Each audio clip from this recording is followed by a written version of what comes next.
നമ്മൾ ഭയങ്കര അത്യാവശ്യം നല്ല അന്നേരം ഇച്ചിരി ആരോഗ്യമുള്ള പിള്ളേർ ഇല്ലാത്തവരെ പിക്ക് ചെയ്യുന്ന ഒരു സെറ്റപ്പ് ഉണ്ടല്ലോ അന്ന് തൊട്ട് പണ്ട് തൊട്ട്. അപ്പം അങ്ങനെ ഓരോ ഇതിങ്ങനെ കടന്ന് വന്നുകൊണ്ട് എനിക്കിത് ഫേസ് ചെയ്യാൻ ഉള്ള ഒരു കിട്ടി. അന്നേരം എല്ലാം നമ്മൾ ഒറ്റയ്ക്കാണ് താമസിക്കുന്ന ഒറ്റയ്ക്കാണ്. അപ്പോൾ ഈ നമുക്ക് ഇഷ്ടമല്ലാത്ത ആരിലൊക്കെ ഉണ്ടെങ്കിൽ 24/7 അവരെ കാണണം, ഫേസ് ചെയ്യണം.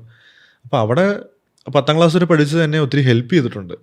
ഇതെല്ലാം ഈ പറഞ്ഞ പോലെ അന്നേരം നമുക്ക് ബുദ്ധിമുട്ടായിട്ട് തോന്നിയെങ്കിലും ഇപ്പോൾ പല ബാഡ് ബ്രേക്കപ്സ് ഇല്ല ബ്രേക്കപ്പ് ഉണ്ടായിട്ടുണ്ടെങ്കിൽ അന്നേരം നമുക്കത് ഭയങ്കര ബുദ്ധിമുട്ടായിട്ട് തോന്നിയെങ്കിലും പിന്നീട് നമുക്കത് ഭയങ്കര ഹെൽപ്ഫുൾ ആണ്. അപ്പോൾ ഇതുവരെ നടന്നിട്ടുള്ള എല്ലാ ചീത്ത കാര്യങ്ങളിലും ഐ എം വെരി ഗ്രേറ്റ്ഫുൾ. ഇപ്പൊ ആ ബുള്ളിങ് ചെയ്തവന്മാരൊക്കെ എന്താ ചെയ്യുന്നതെന്ന് അറിയോ? ലൈക്ക് അവർ പിന്നീട് കോണ്ടാക്ട് എന്തെങ്കിലും ശ്രമിച്ചിട്ടുണ്ടോ? ഈ സ്കൂളിലെ കാര്യം പറയുവാണെങ്കിൽ അതിൽ ഏറ്റവും ബുള്ളി ചെയ്ത ഒരാൾ ഇപ്പം എൻ്റെ വളരെ അടുത്ത ഫ്രണ്ടാണ്. ആണോ? അവര് അറിവില്ലാത്ത പ്രായത്തിലായിരിക്കുമല്ലോ. കാരണം അന്നേരം ആ ടൈമിൽ എന്തറിവില്ലാത്ത പ്രായത്തിലാണ് ആരും അത് ചെയ്യാൻ പാടില്ല, ഒന്നാമത്തെ കാര്യം. പക്ഷെ എന്നാലും ആ ടൈമിൽ അന്നേരം ഒന്നും അങ്ങനെ ആലോചിച്ച് കാണില്ല. മേ ബി അങ്ങനെ ഇങ്ങനെ പറഞ്ഞാൽ ഇയാൾക്ക് ഇത്ര ഹേർട്ട് ആവുന്നൊന്നും അവർ ചിന്തിച്ച് കാണില്ല. അവർ ആ പ്രായത്തിൽ ആ ഒരു ഗ്യാങ്ങിൻ്റെ ഒക്കെ ഒരു സെറ്റപ്പിൽ അങ്ങ് പറഞ്ഞായിരിക്കും. അത് പിന്നെ വലിയ കാര്യമൊന്നുമല്ല.